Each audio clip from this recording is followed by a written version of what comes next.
Thumbnail पढ़ लिया, अब स्टार्ट करते हैं।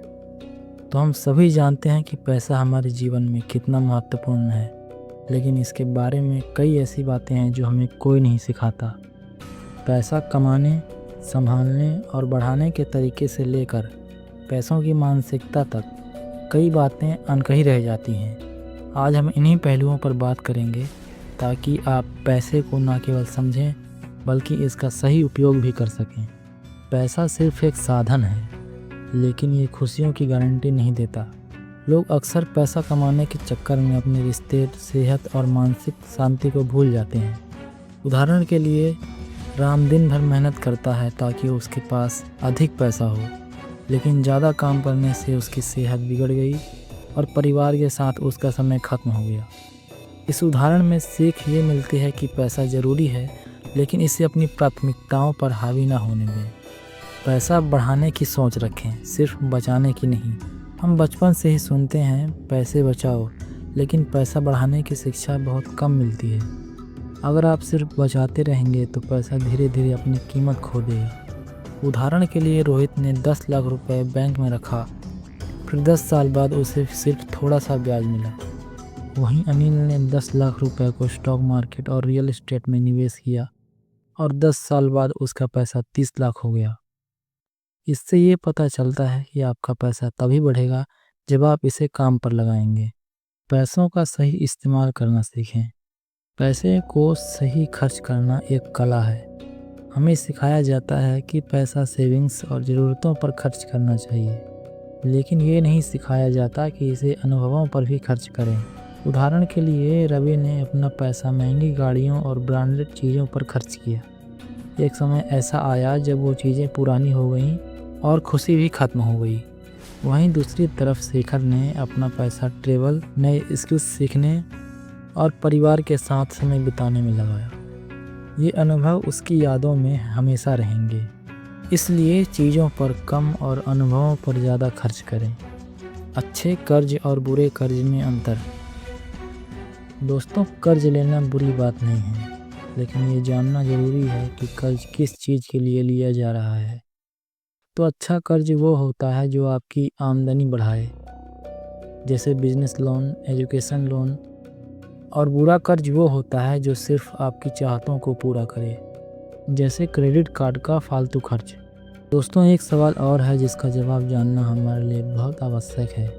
ये सवाल जितना साधारण लगता है, उसका जवाब उतना ही जटिल और गहराई से जुड़ा हुआ है।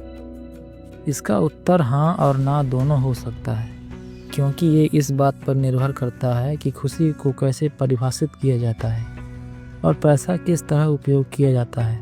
तो पहले बात करते हैं कि पैसा खुशी कैसे खरीद सकता है। बुनियादी ज़रूरतों की पूर्ति से।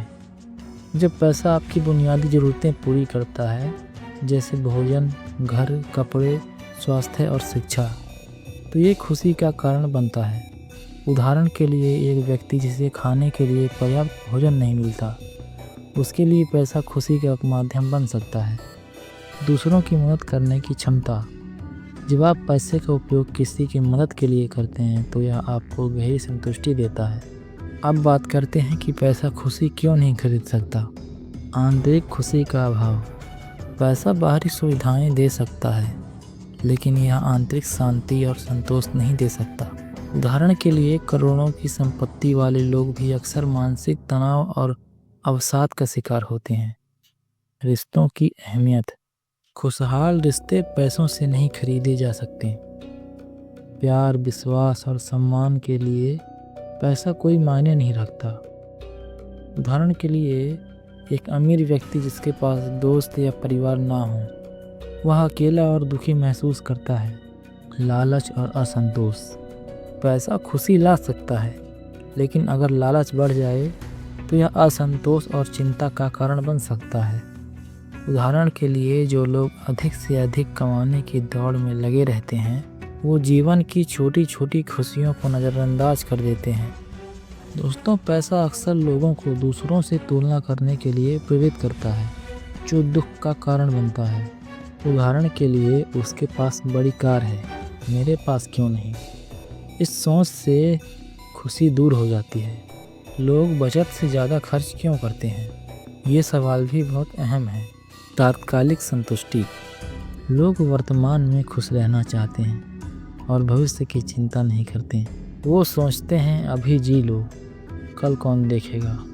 उदाहरण के लिए सेल लगने पर लोग अक्सर ऐसी चीज़ें खरीद लेते हैं जिसकी वास्तव में उन्हें कोई ज़रूरत नहीं होती। सामाजिक दबाव। समाज में दूसरों को प्रभावित करने का चलन बढ़ गया है। लोग दिखावे के लिए महंगी चीज़ें खरीदते हैं, चाहे उन्हें इसकी ज़रूरत हो या ना हो। उदाहरण के लिए किसी दोस्त की शादी में महंगे कपड़े पहनना या सोशल मीडिया पर महंगे गैजेट्स दिखाना। वित्तीय शिक्षा की कमी। बचत और निवेश के महत्व को समझाने वाली शिक्षा की कमी है। लोग पैसा कमाने पर ध्यान देते हैं, लेकिन उसे संभालने की जानकारी नहीं रखते। उदाहरण के लिए वो लोग जो अपनी पूरी सैलरी खर्च कर देते हैं बिना सोचे कि महीने के आखिर में क्या होगा। विज्ञापन और मार्केटिंग का प्रभाव। कंपनियां अपने प्रोडक्ट्स को इस तरह से प्रस्तुत करती हैं कि वे ज़रूरी लगे। EMI और डिस्काउंट जैसी सुविधाएं खर्च को आसान बना देती हैं। उदाहरण के लिए एक नई कार का विज्ञापन देखकर लोग उसे खरीदने के लिए अपनी सारी बचत खत्म कर देते हैं। इच्छाओं का नियंत्रण न होना। लोग अपनी इच्छाओं पर काबू नहीं रख पाते। वो ज़रूरत और चाहत में फ़र्क नहीं कर पाते। उदाहरण के लिए बार बार ऑनलाइन शॉपिंग करना, जबकि पहले से खरीदी गई चीज़ें इस्तेमाल में नहीं हैं। लोग बचत से ज़्यादा खर्च इसलिए करते हैं क्योंकि वो तात्कालिक खुशी, सामाजिक दबाव और वित्तीय शिक्षा की कमी के शिकार होते हैं। लेकिन सही योजना और अनुशासन के साथ आप बचत की आदत डाल सकते हैं और अपने भविष्य को सुरक्षित बना सकते हैं। धन्यवाद।